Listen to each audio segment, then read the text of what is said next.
welcome to the Orange County Crosstalk show. I'm Alex Bolourchi. Tonight we have a special event at beautiful Caspian restaurant in Irvine, the city of Irvine, and the keynote speaker was Dr. Alireza Nader from RAND Corporation, who talks about how to defuse Iran's nuclear program, or how to cope with Iran's nuclear program.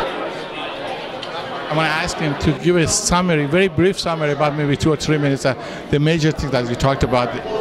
Well, the Moscow nuclear talks were not as successful as the United States had hoped for, and there's a danger that the talks in the future could collapse, and we could see an increase in the risk of war with Iran. At this point, I think it's important to see that U.S. policy toward Iran has had some successes, that sanctions against Iran have raised the costs for the Iranian nuclear weapons program, that the Iranian regime will be more considerate in weaponizing its program, and that the United States does have a lot of leverage over Iran in nuclear negotiations.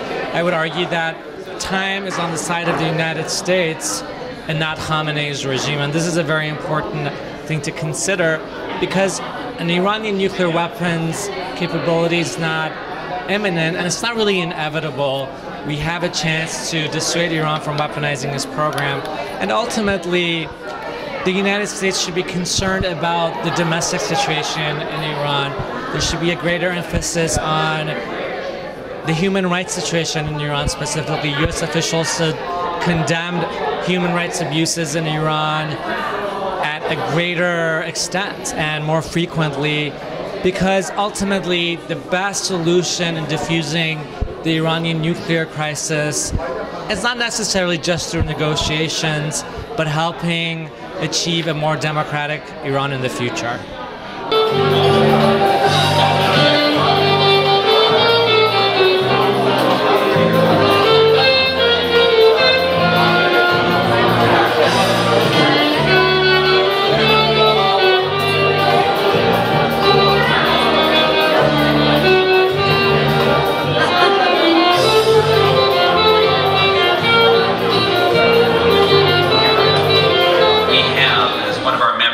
Trustees, a candidate who's running for the Vice Presidency of the United States on the Libertarian ticket, and he also happens to be a retired judge here in Orange County. So I'm going to have Judge Jim Gray lead us in the Pledge of Allegiance. So please stand.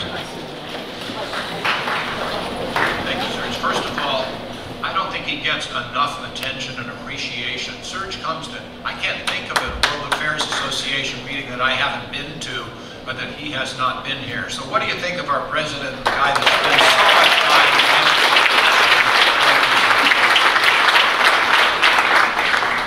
Otherwise, in so many ways, it's just a piece of cloth.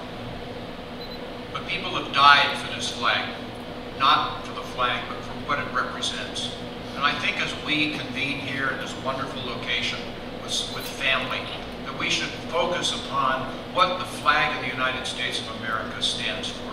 Equal opportunity, prosperity, civil liberties. And so with that thought in mind, please join me as we go through and speak from the heart our Pledge of Allegiance. I pledge allegiance to the flag of the United States of America and to the republic for which it stands, one nation under God, indivisible, with liberty and justice for all.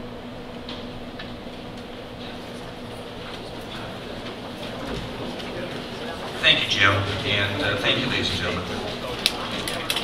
Our guest speaker this evening and his family, Mr. Alireza Nader, and please welcome him this evening and his family for coming here from Washington, D.C.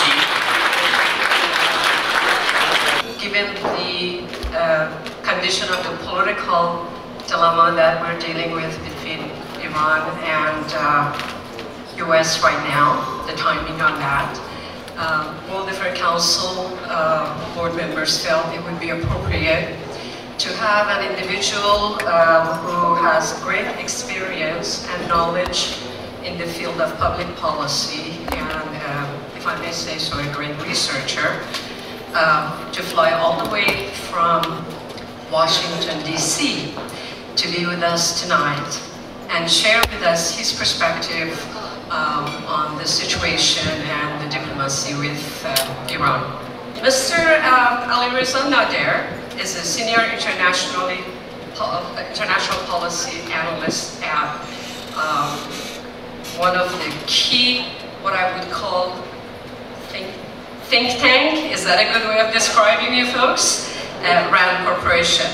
He came to the United States in 1987, and I told him it's okay to say how old he was at the time because he still looks very young. So, you know, when you're my age, you don't add up and give up, but he was 10 years old.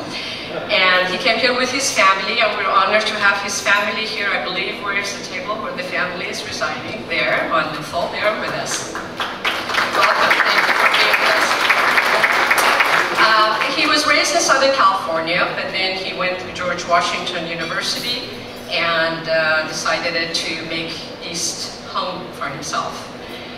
His experiences include working for the Treasury Department, Center for Naval Analysis, and RAND Corporation, of course, and he regularly consults with the U.S. government on issues of interest to the Iranian politics, policies, and also community.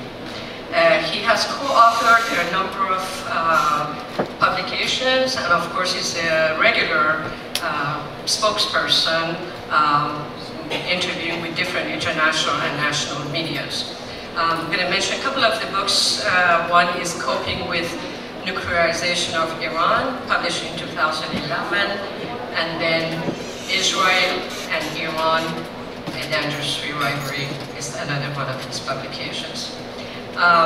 He speaks Farsi. So far we've been speaking English, but his native language is of course Farsi. And he currently resides in Washington, D.C. It is an honor to introduce Mr. Alireza Nader to Southern California.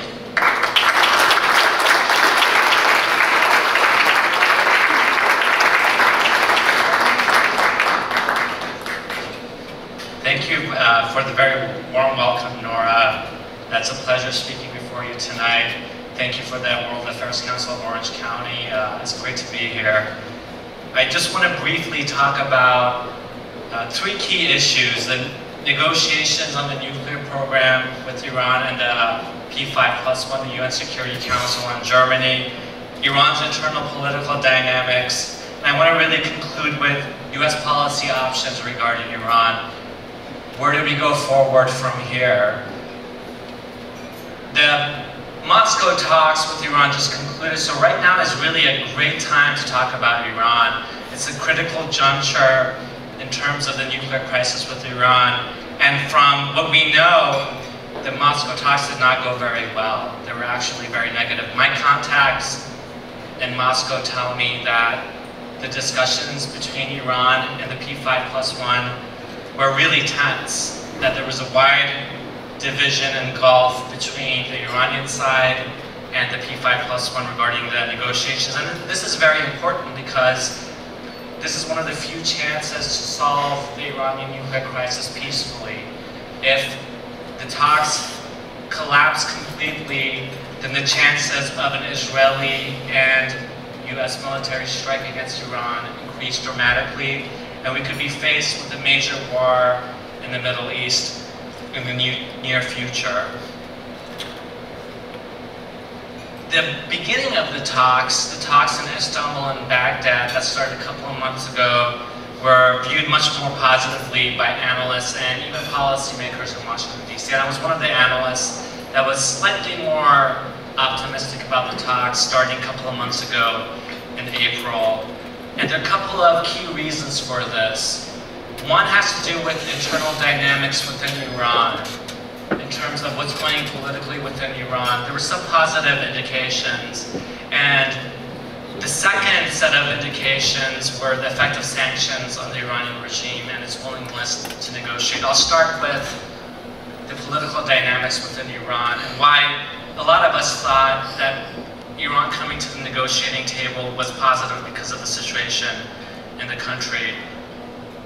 Iran's supreme leader, Ayatollah Ali Khamenei, has consolidated power within Iran. Right now, he's a key decision maker within the Iranian political system on the nuclear issues. And this was not the case 3 years ago. In 2009, we witnessed massive protests in Iran cities. Millions of Iranians came out into the streets for what they believed to be fraudulent elections within Iran. The political system within Iran was deeply divided against itself. President Mahmoud Ahmadinejad faced a lot of opposition from the left and right side of the political spectrum. In 2009, there were signs that Iran actually was close to reaching a negotiated settlement of the nuclear program.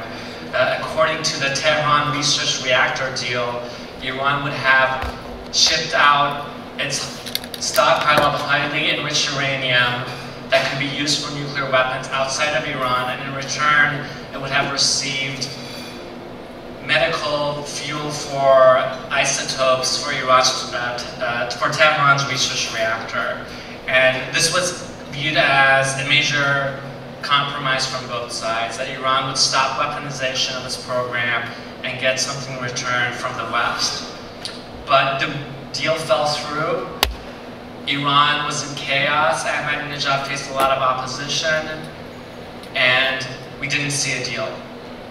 In the last 3 years, however, Ahmadinejad has become a much diminished figure within the Iranian political system.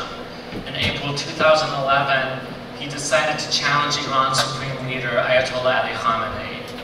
And of course, Iran has a very unique system of government where you have a supreme leader and a president that is elected. The supreme leader is not elected. He holds ultimate power according to the constitution, but the president is also very powerful. But Ahmadinejad decided in April of 2011 to fire his Minister of Intelligence, a key figure within the national security establishment. And Khamenei told him, don't fire him, I'm telling you not to get rid of him. Keep the Minister of Intelligence. Ahmadinejad refused. He skipped his cabinet meetings for 10 days. And this was seen as a public rebuke to Khamenei, the supreme leader, by Ahmadinejad. After that, of course, the Minister of Intelligence stayed, but the system turned against Ahmadinejad. Conservatives within the system, especially the Revolutionary Guards officers that were supposed to be Ahmadinejad's key support base, turned against him. And since then, Ahmadinejad has become a much diminished figure. If you noticed, you don't see Ahmadinejad on CNN anymore talking about the nuclear program. He's much less active. Earlier this year, we had parliamentary elections in Iran. Khamenei's loyalists and supporters won the parliamentary elections. Ahmadinejad's supporters were sidelined. So basically, this means Khamenei is now the key decision maker within Iran.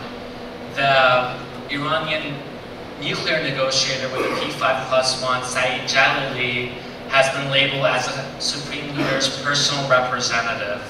And Khamenei is saying that the United States and the West can now negotiate with me.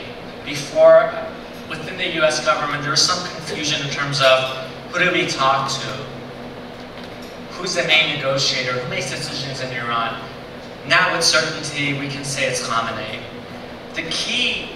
The second key set of factors regarding Iran coming to the negotiation table are the sanctions that have been imposed on Iran. And sanctions against Iran in the last few months have had a huge impact on Iran's economy, but also the political decision-making within Iran.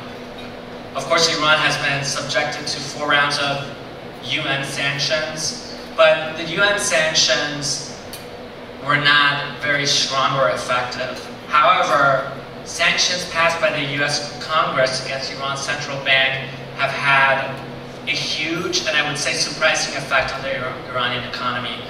A lot of countries that bought oil from Iran and went through the central bank no longer will deal with the Iranian central bank because they are afraid they can't do business in the United States. So the central bank sanctions have been very important. And also, the European Union is set to implement an embargo on Iranian oil starting in July. So really in a couple of weeks, Europe will stop buying oil. Up to 20% of Iran's oil is bought by Europe. And this is it's a major portion of Iran's customer base. According to some reports, Iran's oil revenues have decreased by 40% in the last few months. And when we look at the Iranian economy, the government in Iran is heavily dependent on oil revenues. 80% of the government's budget comes from oil revenues. So it is really no surprise that Iran has come to the negotiation table. Before, in the last 3 years, the Iranian government did not want to discuss the specifics of the nuclear program. When Iranian negotiators got together with their P-5+1 counterparts, they wanted to talk about the historical wrongs that Iran had suffered and injustices. They avoided the nuclear issue. Now they're very serious about the nuclear issue. I was forwarded the PowerPoint the Iranian side presented to the P-5+1, and it's pretty detailed. So there's more seriousness in terms of Iran's willingness to negotiate. But overall, we have to put the nuclear negotiations in context. And when we look at Iran's decision making, we have to really look at the mindset of the key decision maker within Iran, and that's Ayatollah Khamenei. What does Ayatollah Khamenei think? What are his political interests? What does he think is Iran's future? These are some of the questions we have to look at to see if nuclear negotiations with Iran will be successful, if we will get the kind of concessions that we can be satisfied with, that can put the United States at ease. When you look at Khamenei, as Iran's supreme decision maker, he's a rational man, he's a shrewd politician. He makes decisions according to cost-benefit calculations. He's very well aware that the survival of his regime is at stake.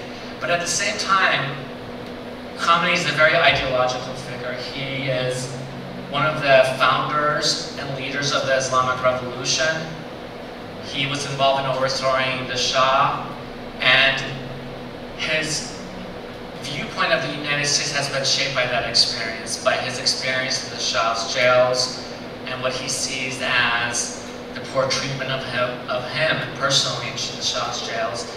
And when you listen to Khamenei's speeches, he's very consistent about his message. He believes that the United States and the Islamic Republic, his regime, are locked in an existential conflict. That the United States really desires the overthrow of the Islamic Revolution and the Islamic Republic. Khamenei has stated that the United States is not just opposed to Iranian policies in the region, the Middle East, or on the nuclear program, but that the United States, according to Khamenei, is opposed to the very essence of the Islamic Republic, that the United States will never accept the overthrow of the Shah, of the creation of the revolutionary system in Iran.